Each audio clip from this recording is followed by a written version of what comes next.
Дорогие друзья, мы рады вас приветствовать на очередном видеоуроке.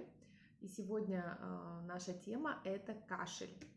Тема актуальна, я бы сказала, круглогодично. Да? Понятно, что в осенний, зимний и весенний период это простудные, ОРВИшные заболевания, но тем не менее эта тема даже в летнее теплое время остается актуальной. Чаще всего немножко там другие причины, но тем не менее сказать, что летом никто не кашляет, я, конечно, не могу. Ну, конечно, к тебе обращаются люди с кашлем. Поэтому ты знаешь. Вот. Итак, первое, что надо понимать, когда вы видите, что ваш ребенок закашлял, это подумать о причине. Как правило, самостоятельно очень сложно определить эту причину. Кому-то легче это будет сделать, кому-то сложнее. Чем больше у вас опыта, если у вас это не первый ребенок, и если, допустим, простудные у ребенка протекают с кашлем, однотипным, и вы уже точно знаете, что вот это такой кашель, вы знаете, как действовать, то окей, вы можете начать что-то делать самостоятельно. Но если у вас нет еще такого опыта и уверенности, что все под контролем, вы понимаете, что происходит, очень важно вызвать врача. Вызвать, чтобы вашего ребенка прослушал доктор и сказал, что он, собственно говоря, слышит, да, и предположил какую-то причину кашля. Вот, Саш, ты знаешь, какие бывают причины у кашля? Ну, у меня как раз тот случай, когда с детьми в основном это был кашель ларингитный. И я его очень хорошо знала. Это такой рваный какой-то, лающий кашель. Поэтому мне было очень легко. Ну, тоже я его определила не сама в итоге, да, то есть там с твоей помощью, по-моему. Ну, я думаю, что был первый раз, когда пришел доктор, послушал и сказал, у вас ларингит. Да, да. То есть первый раз было вот так, и потом уже я понимала, как действовать. И ты уже запомнила, какой это кашель при ларингите, когда он возникал уже повторно, ты уже знала, что вот это ларингитный кашель. Ну или вот простой такой, который вот кашель и кашель, да, я его тоже научилась определять, что вот он простудный, воспалительный. Да, там каких-то свистов нет. Ну, если там какие-то свисты, вот я как раз вот обращалась. Если вот что-то такое вот непонятное мне было, я обращалась. Вот это очень важно, как только вы видите, что кашель какой-то необычный, не такой, как всегда, когда ребенок там ОРВИ болеет, у него горло красное, он кашляет, а тут что-то другое. Это точно повод обратиться за медицинской помощью, потому что кашель это такой достаточно серьезный симптом, чтобы лечить его самостоятельно, да, допустим, как мы там насморки лечим или горло можем отполоскать и все. Здесь я вас призываю быть внимательным. Помимо вот спазма, да, который вот Саша сейчас рассказала, это спазм гортани при ларингитах бывает, и кашель, который требует неотложной медицинской вообще помощи. Как только вы видите, что при кашле нарушается дыхание, это тоже повод как можно быстрее вызвать скорую помощь, потому что спазм бывает на уровне гортани, да, спазмируется эта область, и на уровне бронхов, это уже поглубже, когда ребенку тяжело выдохнуть. Бывает, что ему в принципе тяжело дышать, да, и каждое дыхательное движение сопровождается там и свистом, и грубым очень кашлем. Вот это как раз ларингит. А бывает, что выдохнуть тяжело. На выдохе вы слышите свист, вы слышите затруднение дыхания. Еще раз повторюсь, это самые такие ситуации опасные, которые требуют максимально быстрого вмешательства скорой помощи, да, в первую очередь. Если, опять же, у вас это повторяющая ситуация, вы уже опытная мама, у вас может быть дома небулайзер, да, с определенными средствами, у вас может быть гомеопатическая аптечка, да, и я тоже могу сказать на примере вот своих пациентов о том, что детки, склонные к спастике, это не обязательно каждый раз гормоны, это не обязательно каждый раз там пердуал, как бронхорасширяющее средство.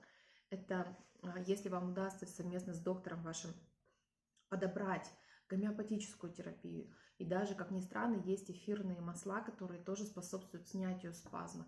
Если у вас есть какая-то такая домашняя натуропатическая аптечка, которой вы знаете, что вот при таком кашле вот эти средства прекрасно снимают, да, и вот то, что Саша поделилась, это как раз вот опыт мамы, которая в первый раз, расскажи сама лучше. Ну, мы попав в больницу, да, вот мы первый раз попали в больницу, и в первый раз у нас был, конечно же, это лекарство-то вот это странное. Гормоны. Пульмикор, да. Ну, то есть, да, он гормональный.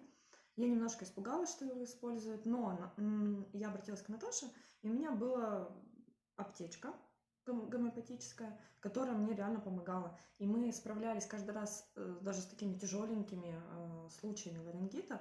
А дети у меня болели периодически ларингитом, оба. Вот. И мы справлялись с гомеопатией. Мгм. Очень хорошо, у нас не было ни лазолвана, ни пульмикорта. То есть только один там вот этот случай был. Мгм. Ну, вот на самом деле я вам хочу сказать, не бойтесь пульмикорта или бердуала. Ну, как бы не так страшен черт, как его малюют. И если вопрос, здесь надо просто взвешивать того, что ваш ребенок там плохо дышит, и ему надо снять этот спазм, и вот ваш страх о том, что это гормон, вот это разовое применение гормонального препарата, которое спасает вообще-то жизнь, снимает спазм, но оно 100% оправдано. Здесь как бы вообще не о том, что я не хочу у своего ребенка использовать гормоны.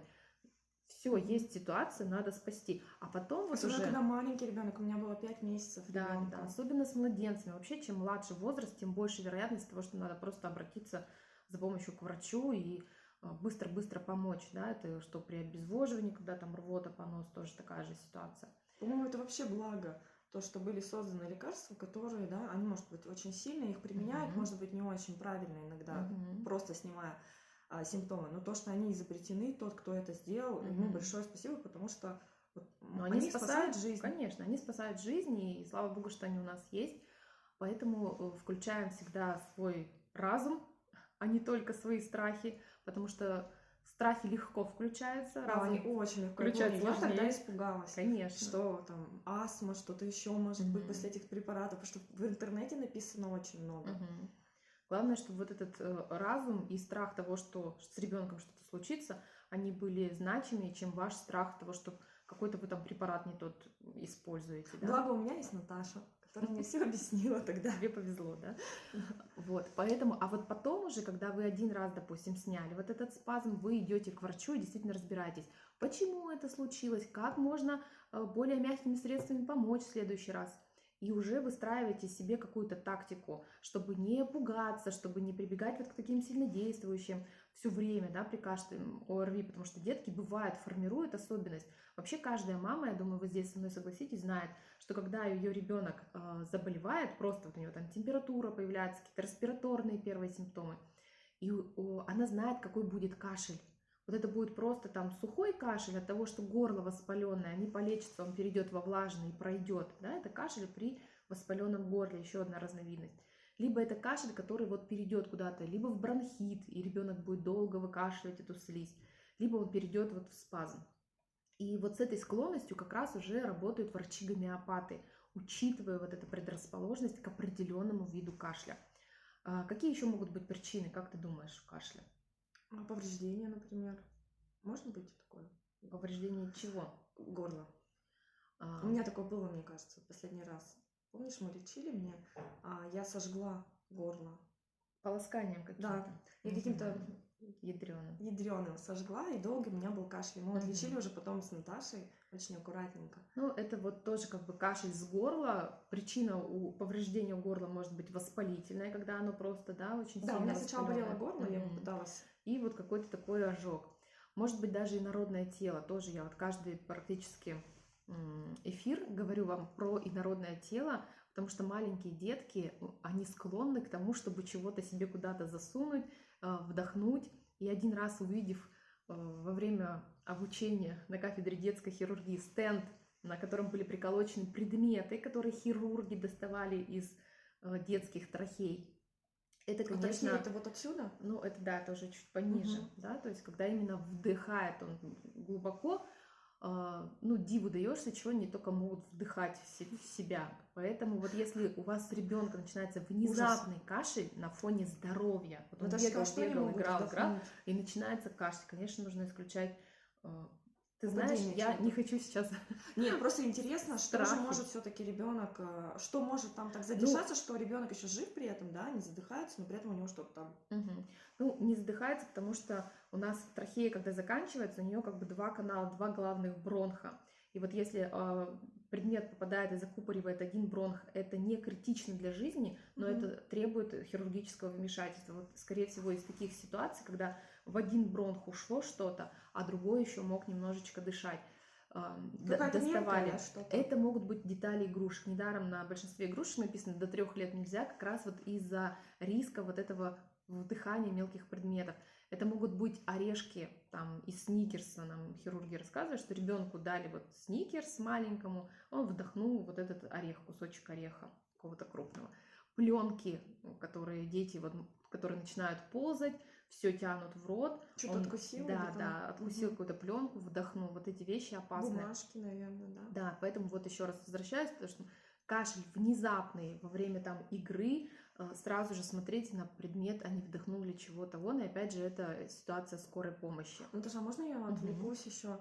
А как это достает хирургически? Бронхоскоп вводят в дыхательные пути под лампочка, видеокамера и Хваталка щипчики, да, хваталочки. ну ладно, которые я достают. думала, разрезаю. Как просто. правило, под наркозом это, конечно, делается, Мгм. потому что так не даст ребенок сделать.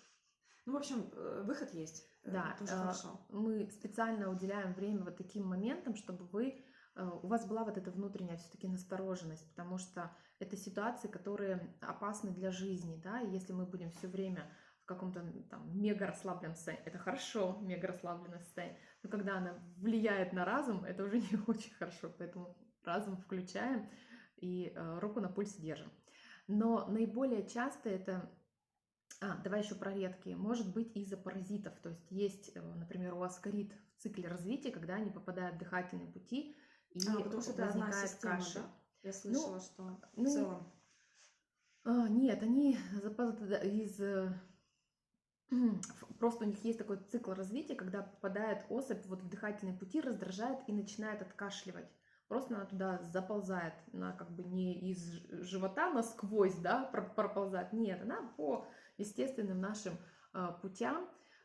И тоже бывают вот эти вот Путешественница. непроходимые какие-то кашли у ребенка, когда от воспаления полечили, антибиотики уже попили, что только не поделали, а он все равно кашляет, особенно по ночам. Вот обязательно надо исключать аскаридоз, например. А как это лечится? Либо какой-то Наташечка, другой тоже паразит. можно? Ну как лечится? Как? Препаратами, которые при аскаридозе применяются. А как они в легкие? Как из Они не в легких? легкие, они пьются и через кровь уже действуют. Все, Конечно, в этом понятно. плане. Я, может, думала, какой-нибудь Барлиз был там. Да, антипаразитарно? Нет, Да. такого еще не придумали. Это может быть твое ноу-хау. Наша.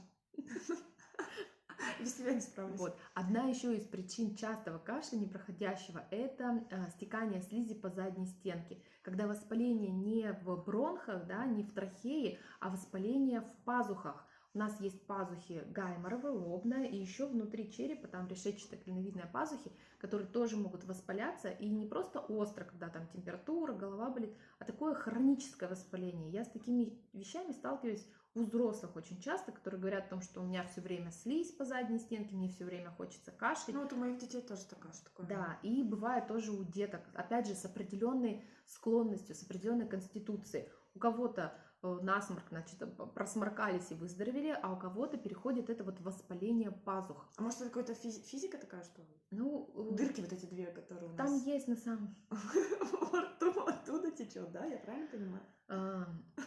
вот эти пазухи, все пазухи, причем и это, и гайморовые, вот эти внутри черепа, они соединены с полостью носа-глотки, да, рота-глотки, вот эти полостями. У них у всех есть отверстия, выходы именно вот к задней стенке. Из гайморовых есть выход прямо в полость носа, а вот из тех внутри черепа у них как раз слизь отходит через отверстия физиологические. Я хочу понять просто, и по где задней это? стенке То есть она там течет. Вот если ты в откроешь нашем- рот, то вот эта задняя стенка и вверху есть вот эти вот отверстия определенные. А вот во рту это откуда? Строение, оно такое, что у нас во рту Нет, просто из интересно носа. же, надо же понимать физику. Я тебе потом нарисую, хорошо? Как?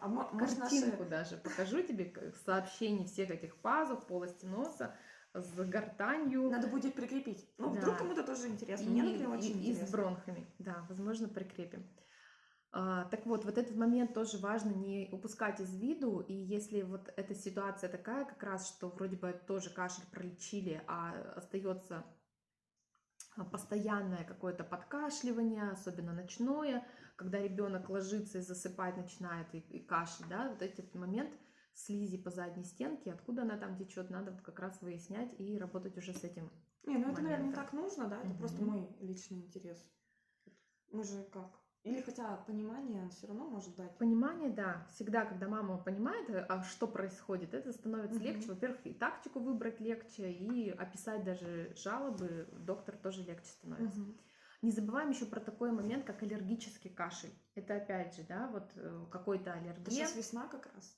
Да, это может быть полинозы, вот эти вот весенние или осенние на цветение трав. Это может так проявляться аллергия на шерсть животных, что куда-то вы с ребенком пришли в гости, Или на ребенок пыль. начинает кашлять, да, при Мгм. том, что там дома этого нет. И вы выясняете, что здесь живет какое-то животное.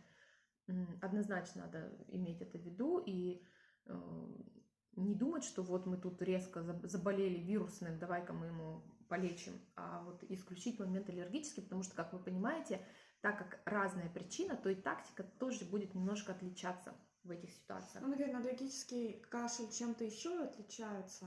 Ну, в смысле, как-то его можно понять. Он, как правило, сухой, навязчивый, постоянный, то есть вот есть аллерген, он постоянно раздражает, А вне возрастает отек. аллергена проходит, да? Да, вне аллергена. Вы, допустим, Мгм. умыли ребенка, ушли из гостей, пока до дома шли, подышали свежим воздухом, и все, и кашель прошел. Вот это тоже маркер того, что что-то была какая-то вот такая причина.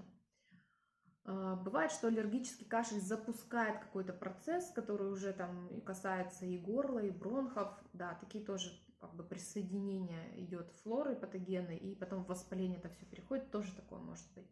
Ну, тут можно уже задуматься, если у ребенка это часто происходит. Давайте подробнее чуть-чуть рассмотрим ситуацию, когда это все-таки самый частый вид кашля. Вот есть вирусная инфекция, какая-то простудная ситуация, повышение температуры, недомогание, и вот появляется кашель. Он, как правило, такой сухой, навязчивый, раздражающий, раздирающий горло. И первая задача будет ваша, как мамы, это перевести вот в этот сухой кашель во влажный. Саш, ты как у своих детей переводишь кашель из сухого во влажный? Ну, я гомеопатии. То есть я знаю определенные схемы, да, вот те случаи, которые мне знакомы по кашлю, да, я их просто из уже подобранных схем вывожу. Да, на самом деле, вот у нас в скором времени появится такая брошюрка, я думаю, что у вас будет возможность заказать, где будет как раз расписано по гомеопатическим препаратам, какое лекарство, при каком виде кашля, при какой ситуации лучше всего использовать. Потому что, ну, противокашлевых гомеопатических препаратов, их там сотня может быть, и есть более часто используемые, более редкие. И, ну, эту тему надо изучать, чтобы научиться в ней вот так ориентироваться. Самый простой способ и быстрый, да, вот если вы дома, если вы первый раз столкнулись с такой ситуацией, это просто поставить увлажнитель рядом с ребенком, с кроваткой там или где он находится, проветрить комнату, просто сухой воздух немножечко увлажнить. В крайнем случае, если вы видите, что это прям приступ сухого кашля, вы берете ребенка, заходите с ним в ванную комнату, включаете душ. Не его ставите под душ, да, а стоите рядом с душем, то есть рядом с потоком воды, там, комнатной температуры. Не надо его включать ни горячим, ни ледяным никаким. Просто комнатной температуры вода льется из душа, и вы стоите рядом. Воздух. Да. Он просто дышит более влажным воздухом. Если у вас есть небулайзер, можно сделать ему ингаляцию с физраствором. Это тоже немножечко увлажнит, смягчит слизистые, переведет кашель из сухого в влажный. У меня в аптечке, конечно, есть и гомеопатические средства для этой цели.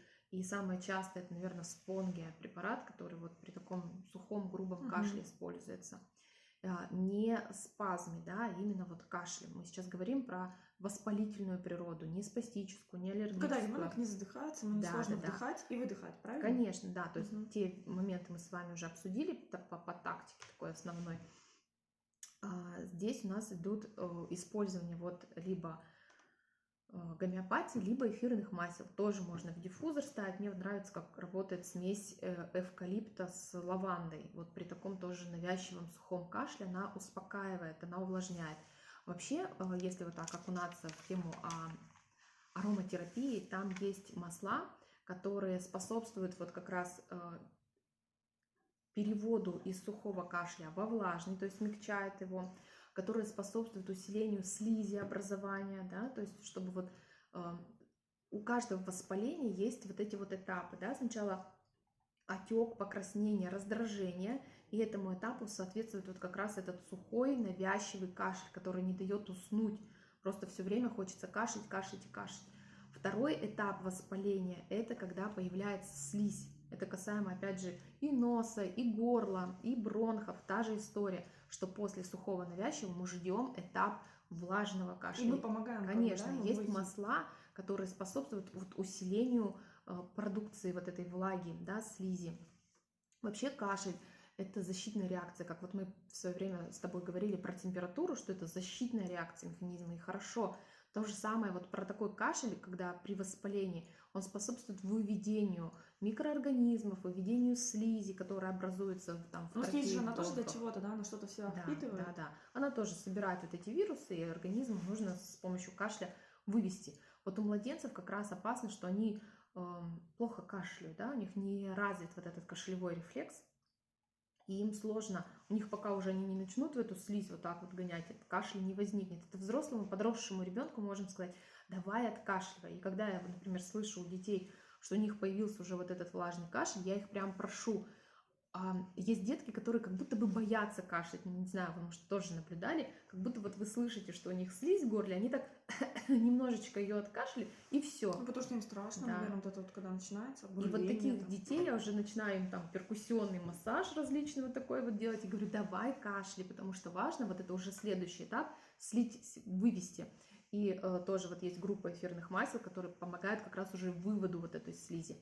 Но с эфирными маслами надо быть очень аккуратным. Их можно использовать, если нет какой-то индивидуальной непереносимости, и если это все-таки не спастический кашель, потому что когда у ребенка склонность появляется к спастике, это подспудно говорит о том, что есть тоже какая-то такая настороженность у родителей уже появляется. Это детки, которые склонны к аллергическим реакциям, они, как правило, вот эти спазмы дают. А аллергия на эфирные масла, никто ее не исключал. Хотя, конечно, ароматерапевты говорят о том, что даже аллергию можно лечить эфирными маслами, если правильно подобрать их. Но это очень такой тонкий момент, да, здесь требуется уже специалист, поэтому самостоятельно не используйте эфирные масла для снятия спазма 100%. А вот чтобы помочь кашлю, где-то успокоить его, где-то помочь вывести, да, и, например, там все хвойные, там пихта, в первую очередь, да, там можжевельник, кедр, они обладают вот таким сродством вообще к дыхательной системе, они очень хорошо помогают от кашля, с кашлем справиться. Да, вот у меня, например, дети очень любят пихту в разных проявлениях. То есть можно иметь вот эту бутылочку пихты и просто где-то для профилактики, где-то уже, если кто-то закашлял, постоянно ее ставить себе в аромадиффузор и использовать эти моменты.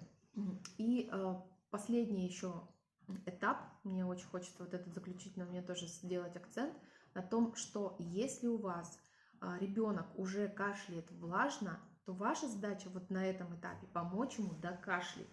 Дело в том, что очень многие сиропы, назначаемые педиатрами, они как раз направлены на то, чтобы вот из сухого кашля он перешел во влажный. А мамы очень часто, я с этим сталкиваюсь, думают о том, что этот сироп надо давать ребенку, пока он кашляет.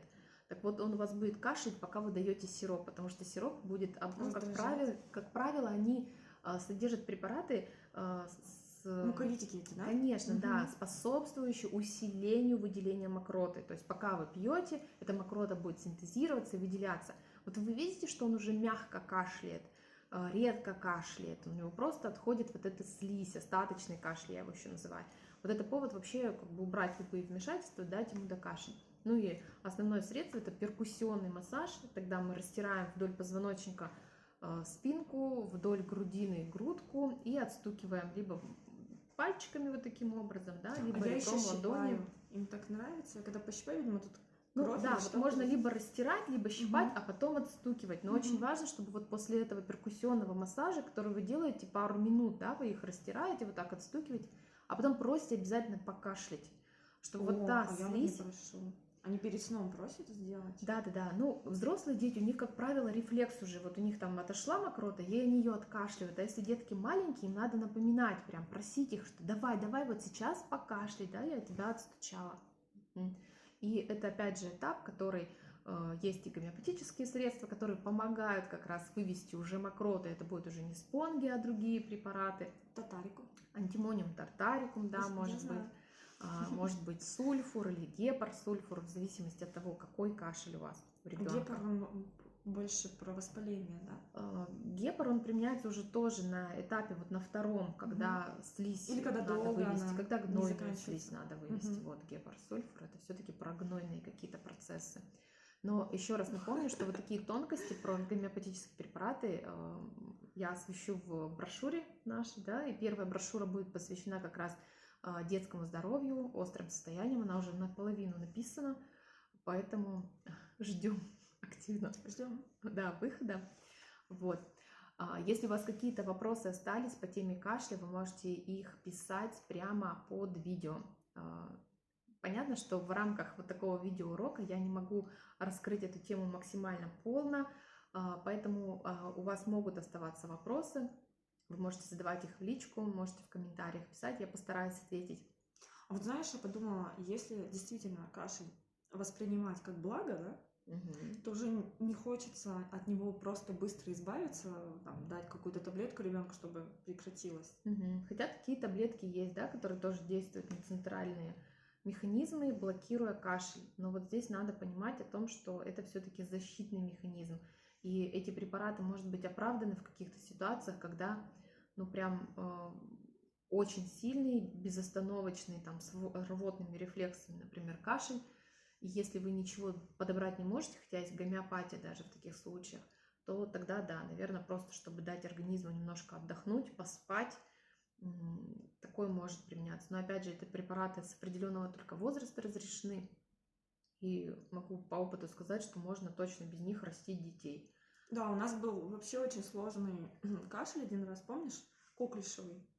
Когда ты мне подбирала, моим детям, препараты гомеопатические, противококлюшевые. Мы вышли быстрее всех тех, кто болели рядом с нами, другие детки, и болели на простых препаратах. И мы за неделю практически справились, выбили в нормальный кашель это, и у нас не было никаких вообще вот побочных. То есть вот... осложнений. Да, у меня племянник просто болел очень долго, а потом такой же кашель был. То есть мы от него и заразились, по сути, по-моему, если я не ошибаюсь. А потом у него кашель постоянно был. То есть это такое вот, я знаю, что такое часто от коклюшевых каких-то моментов, у них потом... Ну, коклюшевые, да, детское инфекционное заболевание с выраженным вот этим кашлевым синдромом, непростое заболевание. Есть дети, которые там легче переносят, есть те, кто попадает в больницу с этим коклюшем. Мне кажется, вот еще вовремя узнать его, нужно вовремя начать. Чем раньше мы начинаем ту же гомеопатию подключать, тем быстрее и легче проходит это заболевание. Просто удивительно, когда дети у тебя с багровым лицом задыхаются, и тебе помогают горошинки. Вот. Это тебе все еще удивительно. Мне всего еще удивительно, представляете? Потому что часто читаешь какие-то отзывы, допустим, доказательной медицины о гомеопатии или там каких-то светил науки, да, вот слушаешь там, и они говорят, что вот гомеопатия там, вот. А ты такой смотришь на своих детей, ларингит, коклюш, там какие-то еще у нас моменты были, и это все проходит. И это настолько, это проходит легко, это все выводится, то есть организм не просто там затыкается, да, и такой, нет, это все проходит с выделениями со всеми, все, что нужно, организм справляется, и ребенок здоров, и нет никаких последствий. И это удивительно. Ну, в моей практике достаточно много уже примеров, когда на гомеопатии именно из коклюша выходили. Причем, как бы неважно, привитый ребенок, не привитый, он все равно может коклюшем заболеть, и он все равно может тяжело болеть. Но гомеопатия и в том, и в другом случае помогает. И вот на те моменты, когда мне говорят, ну как, это же там недоказанный метод, я говорю, ну, ребят, это недоказанный, потому что вы не изучали этот метод глубоко, вы не искали исследования, которые подтверждают действие гомеопатии, и вам поэтому как бы не на чем основывать свое какое-то мнение, потому что вы этот метод не изучали. А те, кто погружается в эту гомеопатию, то есть также достаточно много докторов и врачей, и профессоров, которые говорят, ну, у нас это работает, в нашей практике это работает, с нашими пациентами это работает. Во всем мире эта гомеопатия есть, практически в каждой стране все это работает. Поэтому будем пользоваться тем, что работает. Я желаю всем здоровья. И я. Да, до следующего эфира. До свидания.